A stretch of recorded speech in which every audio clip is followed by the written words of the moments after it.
میرے آقا فرماتے جابر تمہارا سوال یہ ہے نا اللہ تعالیٰ نے سب سے پہلے کس کو پیدا فرمایا؟ تو سنو نوٹ کر لو، اللہ تعالیٰ نے سب سے پہلے تیرے نبی کے نور کو اپنے نور سے پیدا فرمایا۔ سبحان اللہ سبحان اللہ۔ نہ تھی نہ قلم، نہ جنت تھی نہ دوزخ، نہ آسمان تھا نہ زمین تھی، نہ چاند تھا نہ سورج تھا، نہ انسان تھا نہ جن تھا، کائنات کی کسی شے کا وجود نہ تھا۔ اللہ اکبر۔ اب اس حدیث سے پاک کی ترجمانی امام اہل سنت کنز الکرامت جبل الاستقامت الشاہ امام احمد رضا فاضل بریلوی رضی اللہ تعالی عنہ بریلی کی ٹوٹی چٹائی پہ بیٹھ کے کتنے اچھے انداز میں حدیث نور کی ترجمانی کرتے ہوئے ارشاد فرما رہے ہیں، او لوگو زمین و زماں تمہارے لیے، مکین و مکہ تمہارے لیے، چنین و چنا تمہارے لیے، بنے دو جہاں تمہارے لیے، ہم آئے یہاں تمہارے لیے، اٹھے بھی وہاں تمہارے لیے، تمہاری چمک تمہاری دمک تمہاری مہک، زمین و فلک سما کو سمک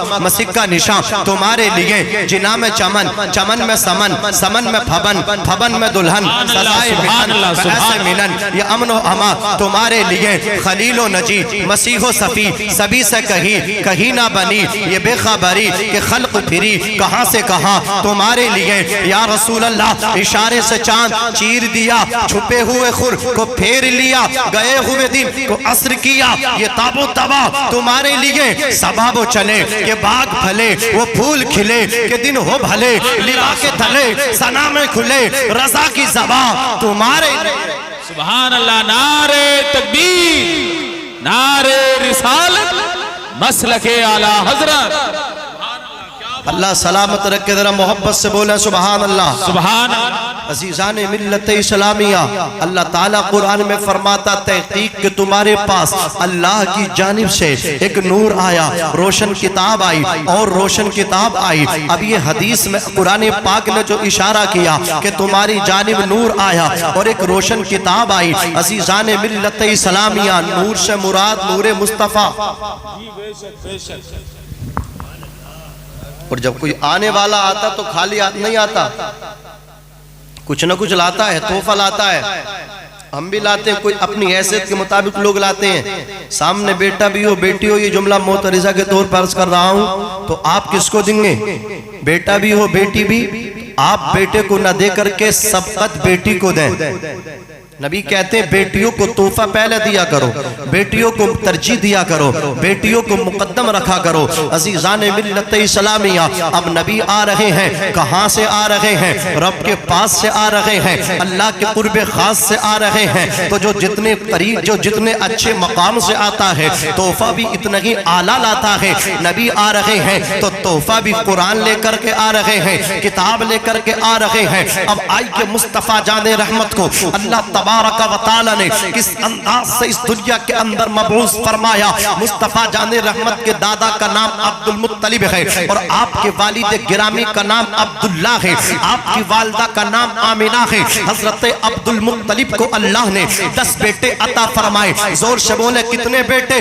10 بیٹے عطا فرمائے، لیکن سب سے زیادہ حسین و جمیل، سب سے زیادہ وجیح و شکین، اپنے آپ میں ممتاز نظر آنے والی شخصیت میرے نبی کے والد حضرت عبداللہ رضی اللہ تبارک و تعالی عنہ کی تھی۔ عزیزان ملت اسلامیہ، عبداللہ رضی اللہ تعالی عنہ نے جب شباب پہ قدم رکھا، عنفوان شباب کا آغاز کیا، چہار جانب سے آپ کے رشتے آنا شروع ہو گئے۔ ہر امیر کی یہ تمنا عبداللہ کے نکاح میں میری بیٹی چلی جائے، وزیر یہ اس باپ کی تمنا رکھتے ہیں عبداللہ کے نکاح میں میری بیٹی چلی جائے۔ او لوگو، مصطفیٰ کریم بھی تو یہی فرماتے ہیں جب تم اپنی بیٹی کی شادی کرنے کے لیے تیار ہو جاؤ، تم اپنی بیٹی کے لیے رشتہ دیکھنے کے لیے نکلو، سب سے پہلے 4 چیزیں دیکھو۔ اللہ اکبر، لڑکے میں دینداری دیکھو، لڑکے میں علم دیکھو، لڑکے میں حسب و نسب دیکھو، خاندان دیکھو، اور یہی چیز اگر کوئی لڑکے والا لڑکی دیکھنے کے لیے نکلے تو وہ بھی یہی چیز دیکھے، اس کا حسن دیکھے، اس کا جمال دیکھے، اس کا خاندان دیکھے،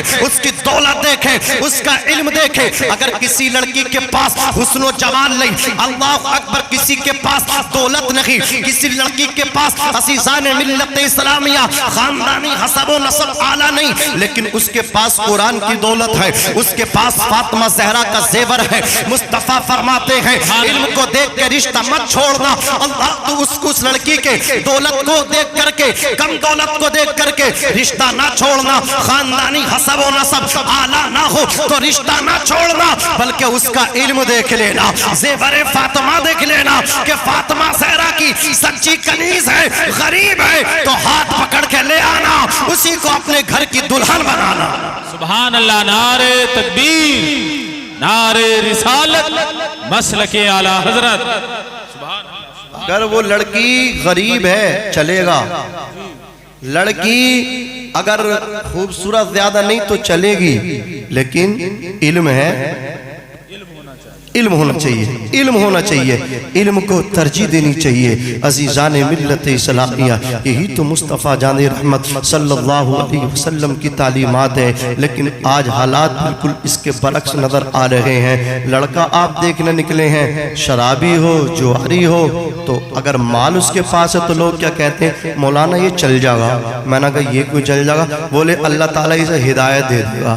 میں نے کہا یار جب اللہ تعالیٰ چور کو، ڈکیت کو، شرابی کو، سٹروے کو، نشیڑی کو ہدایت دینے پہ قادر ہے تو کیا وہ غریب کو مالدار کرنے پہ قادر نہیں ہے؟ اللہ اکبر۔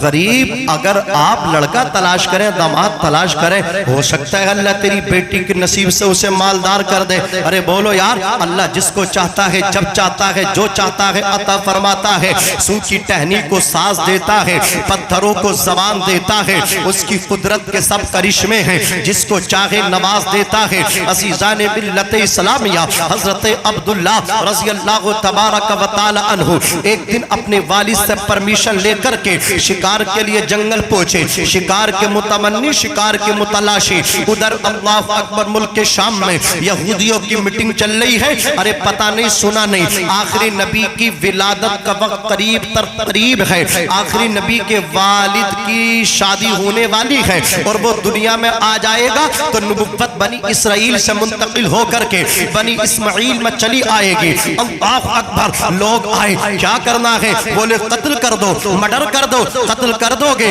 آخری نبی دنیا میں آئے گا نہیں، کیونکہ باپ کی شادی نہیں ہوگی۔ جب شادی نہیں ہوگی وہ دنیا میں آئے گا کیسے؟ لیکن ظالموں کیوں معلوم کیا تھا کہ فانوس بن کے جس کی حفاظت ہوا کرے وہ شمع کیا بجھے، جسے روشن خدا کرے۔ اونچا جو چڑھ گیا ہے گرایا نہ جائے گا، رفعت کی منزلوں سے ہٹایا نہ جائے گا۔ خود رب کائنات نے روشن کیا جسے، بھوکوں سے وہ چراغ بجھایا نہ جائے گا۔ عزیزان ملت اسلامیہ، حضرت عبداللہ رضی اللہ تعالی عنہ کو 70 یہودی قتل کرنے کے لیے مکے کی طرف سفر کرتے ہیں۔